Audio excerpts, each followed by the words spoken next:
Hello class 10। जैसे कि आप जानते हैं we already started quadratic equation. तो आज हम करेंगे क्वाड्रेटिक इक्वेशन की एनसीईआरटी एक्सरसाइज के ऊपर बात। तो पहली एक्सरसाइज आपकी 4.1 और इसका पहला क्वेश्चन है। क्वेश्चन में आपको दिया गया है check whether the following are quadratic equations.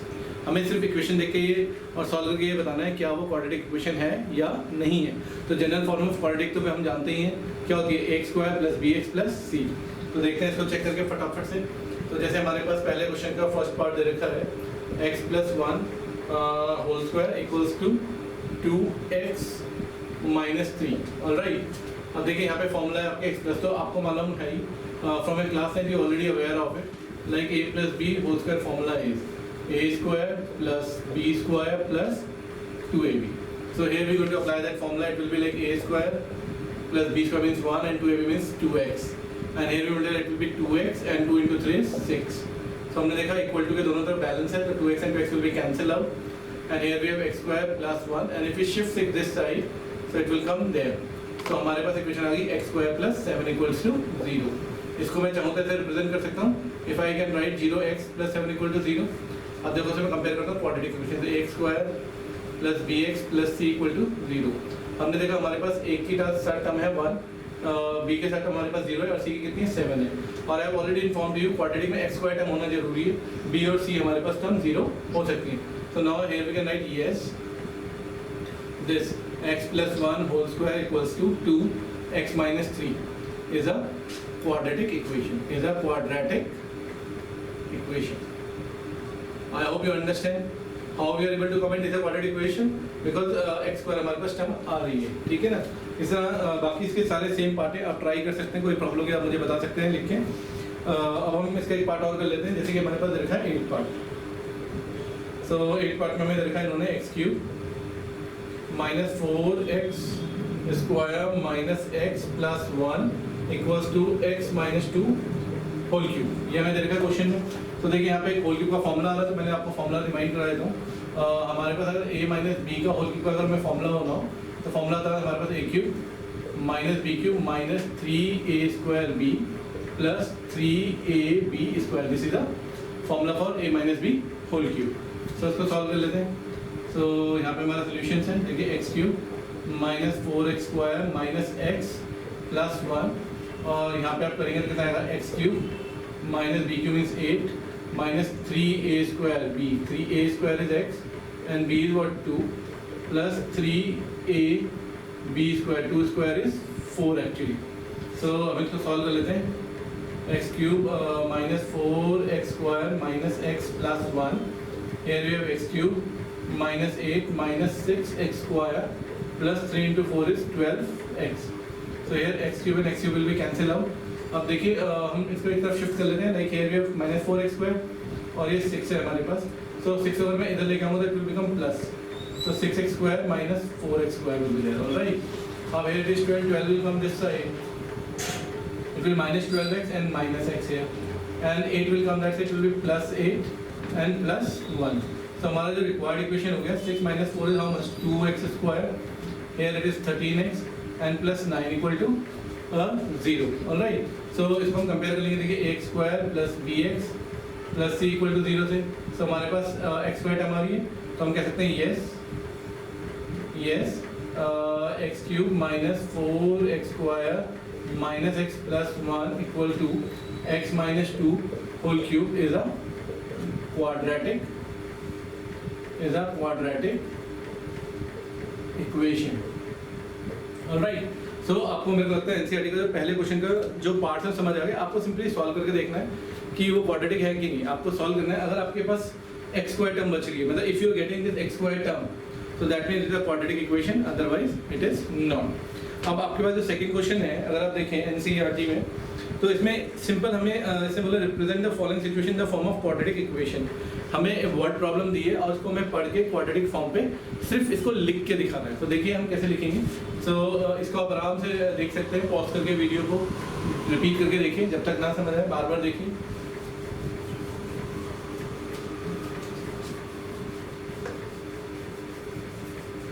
अब देखते हैं हमारे पास जो क्वेश्चन नंबर सेकंड है, अब देखिए एनसीईआरटी बुक्स प्लीज अपने साथ खोल के रखिएगा सब लोग, तो जैसे आपको आसानी है, मतलब you should be with your NCERT book. Now here it is given, represent the following situation in the form of a quadratic equation. अब हमें दे रखा था area of a rectangular plot is 528 metre square. अब देखिए question में हमें एक रेक्टेंगुलर प्लॉट दे रखा है, तो रेक्टेंगुलर प्लॉट बना लेते हैं. रेक्टेंगुलर प्लॉट मतलब कैसे बना सकते हैं, ठीक है, A B C D, और आपको ऑलरेडी अंदर ही होता है रेक्टेंगुलर प्लॉट, इसको एरिया बोलते हैं. और ये आपको दे रखा कितना 528 मीटर स्क्वायर. एरिया मतलब होता है ये 4 बाउंड्री के अंदर की जो स्पेस होती है we call it a area. अभी saying the length of the plot is metre is more than twice its breadth. जो लेंथ है वो क्या है, ब्रेथ से ज़्यादा है, और आपको इसको कैलकुलेट करना है. आप यहाँ पे लेट कर लीजिए. हमारे पास लेंथ ये होती है तो हम ब्रेथ को लेट कर लेते हैं, क्योंकि लेंथ का कंपेरिजन टर्म्स ऑफ ब्रेथ जैसा है. तो आप यहाँ पे लिख सकते हो let the breadth, BREADTH, let the breadth of a rectangle B आपने ले लिया x मीटर. आपने ब्रेथ को कितना लेट कर लिया x. ऑलराइट, अब ना क्वेश्चन में क्या कह रहा है, the length of a plot is 1 more than twice the breadth. वो कह रहा है कि अगर आप ब्रेथ को ट्वाइस कर दें और उससे ज़्यादा कर दें तो ये आपकी किसकी वैल्यू हो गई, लेंथ की वैल्यू हो गई. तो यानी हमें लेंथ कितनी मिल गई है, as according to question length of a rectangle, length of a rectangle हमें मिल गया कितना 2x + 1 मीटर. ये सिर्फ हमें जो इंग्लिश स्टेटमेंट दे रखा था इसको लिखना था.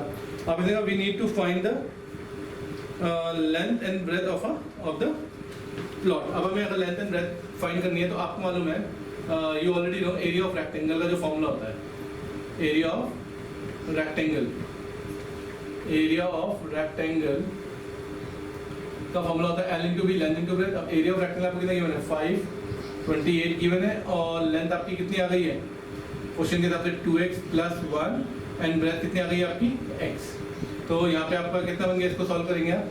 528 = 2x square + x, and your equation will be 2x square + x - 528 = 0. I think आपको ये समझ आ गया होगा, ये आपके पास आ गई है. We need to find. अब इसको आप फैक्टराइजेशन मेथड से सॉल्व कर सकते हैं. अभी मैंने आगे कैसे में फैक्टराइजेशन सॉल्व करना सिखाऊंगा. अभी फिलहाल हमें ये बताना है how to represent the equation. So this is a representation of a equation. I hope you understand first question. Now if you go to second question, इसमें given है the product of consecutive positive number is 306 and we need to find the integer. अब like try to understand the meaning of a consecutive. Consecutive means होता है क्रम से, like जैसे 1 के बाद 2 आता है, 2 के बाद 3 आता है. तो यहाँ पे क्वेश्चन में कह रहा है the product of two consecutive integers. तो पहले आप select कर लीजिए क्वेश्चन नंबर सेकंड पार्ट में. आप लेट कर लीजिए let the two consecutive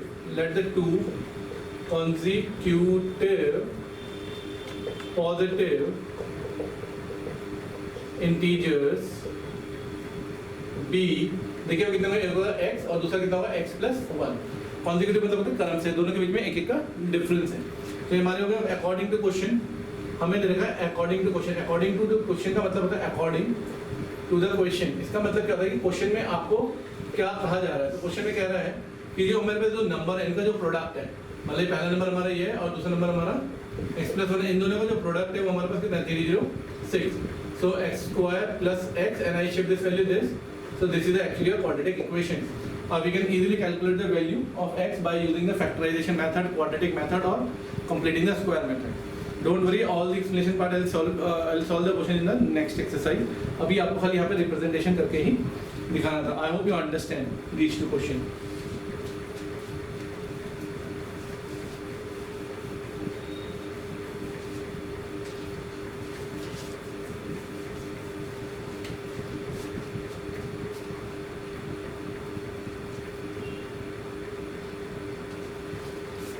अब आते हैं यहाँ पे अपने थर्ड क्वेश्चन के लिए. अब देखिए यहाँ पे थर्ड क्वेश्चन है आपका दे रखा है इन्होंने रिप्रेजेंटेशन करने के लिए. हमें थर्ड पार्ट में जो दे रखा है क्वेश्चन में, इसने कहा रोहन है. Rohan mother is 26 year older than him and the product of their age 3 year from now will be 360. We would like to find Rohan present age. बिल्कुल सिंपल सा क्वेश्चन है. यहाँ पे एक रोहन है और उसकी मम्मी है. जो उसकी मम्मी है वो बता रखा है कि वो 26 ज़्यादा उम्र में बड़ी है. किससे? रोहन से. तो आप सपोज कर लो आप let the age of Rohan be x years. Let the age of Rohan be, आपने कहा मान लो रोहन जो है x साल का है.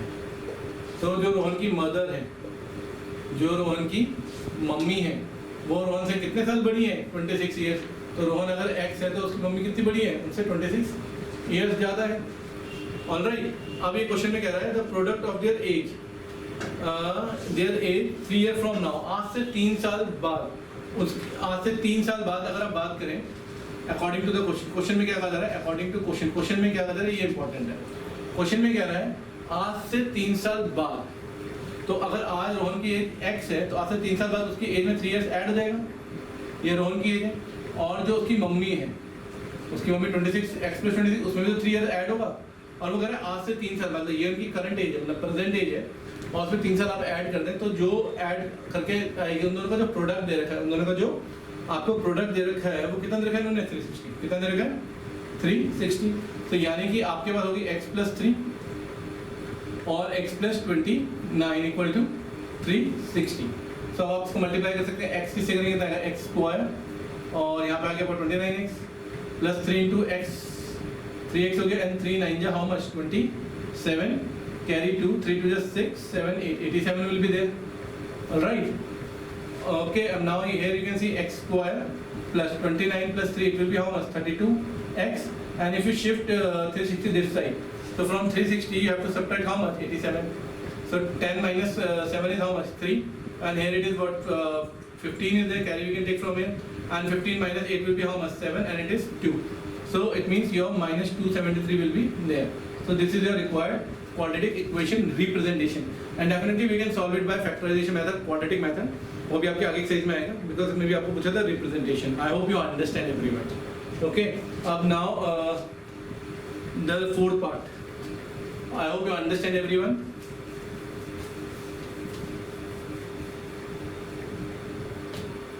Now the fourth part. If you see here in the fourth part, a simple question is given to you. A train travels at a distance. A train travels a distance of 480 kilometers at a uniform speed. If the speed has been 8 km/h less, then it would take 3 hours more than to cover the same distance. And we need to find the speed of the train. Okay. अब देखिए बिल्कुल simple है, आपको question में क्या दे रखा है कि कोई ट्रेन है, उसको कोई डिस्टेंस कवर करनी है। मान लिया हमने कहा ए से लेके बी तक उसको जाना है, और वो डिस्टेंस आपको दे रखी कितनी? 480 किलोमीटर्स। कितना दे रखा है? 480 किलोमीटर्स। और आपको यूनिफॉर्म स्पीड है, तो हम यहाँ पे लेट कर लेते हैं क्वेश्चन में, let the uniform speed of train be x km/h। अब देखिए आपने ट्रेन ले लिया। अब क्वेश्चन में एक बात समझनी है, बिकॉज ये बात कर रहा है उसकी स्पीड अगर हम क्या करते हैं कम कर देते हैं तो टाइम ज़्यादा लगेगा ओरिजिनल टाइम से। तो अभी कितना टाइम लग रहा है वो देख लेते हैं। तो हमें मालूम होता है कि टाइम का फॉर्मूले के लिए हमें मालूम होता है कि स्पीड का फॉर्मूला क्या होता है। एक्चुअली स्पीड का फॉर्मूला होता है डिस्टेंस अपॉन टाइम, और अगर टाइम निकालना है तो फॉर्मूला कितना होगा? Distance upon speed. तो अभी अगर ट्रेन आपकी x km/h की रफ्तार से चलती है, ऑलराइट, x km/h की रफ्तार से चलती है, 480 किलोमीटर कवर करती है, तो उसका टाइम क्या होगा? Distance upon speed, distance is how much? 480, and time is how much? Sorry, speed is how much? x। तो इतना टाइम लेगी 480 अपॉन x आवर्स। अब अकॉर्डिंग टू द क्वेश्चन उसमें क्या दे रखा है आपको? इसमें मतलब if the speed of the train is 8 km/h less. तो देखिए अब जो सेकंड केस है, डिस्टेंस आपकी सेम है, अब क्या, लेकिन स्पीड कितनी कम हो गई आपकी? 8 our less. So 8 our less करेंगे तो आपको स्पीड से 8 आवर कम करना पड़ेगा, तो तब वो इतना टाइम लेगी। गेटिंग? अब वो क्वेश्चन में कह रहा है कि जो जब उसकी स्पीड कम हो गई है ट्रेन की, तो उसका टाइम ज़्यादा लग रहा है। कितना ज़्यादा लग रहा है? That is given to you, it would be take 3 hours more than to cover the same distance. अब देखिए हमें देखना होता है इन दोनों में बड़ी वैल्यू कौन सी है। तो अगर देखा जाए दोनों का डिनोमिनेटर सेम है, जिसका डिनोमिनेटर कम होगा वो वैल्यू क्या होगी? बड़ी होगी। तो यहाँ पे x - 8 आ रहा है। सो अकॉर्डिंग टू क्वेश्चन हमें क्या गिवन है? 480 upon x - 8 minus 480 upon x equal to हमें गिवन है 3 आवर्स। कितना गिवन है? 3 आवर्स। ओके, अब ये आपका क्वाड्रेटिक बन गया, अब तो सॉल्व कर सकते हैं। सॉल्व करने के लिए आपने क्या करा? 480 आपने यहाँ से कॉमन लिया, और अंदर आपके पास कितना हो गया? x - 8 into x। Alright, x का एलसीएम यहाँ पे आ जाएगा, और x - 8 यहाँ पे आएगा। इसके साइन चेंज कर लेंगे, इसको बिग ब्रैकेट रख लेते हैं ऐसे करके, और इक्वल टू आपके पास कितना है 3। तो आप देखिए यहाँ पे कितना आ गया, 480 आ गया, अंदर आप खोलेंगे तो कितना हो गया x माइनस एक्स प्लस 8 हो गया, और यहाँ पे आपको कितना हो गया एक्स स्क्वायर माइनस 8x और इक्वल टू कितना आपके पास 3। आप इसको आप कैंसिल कर सकते हैं, तो ध्यान से देखें।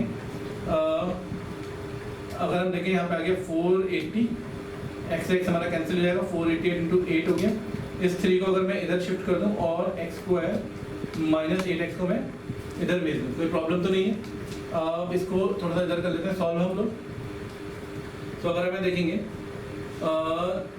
3 × 3 3 6 18, तो ये आ गया आपका 160 एक्चुअली।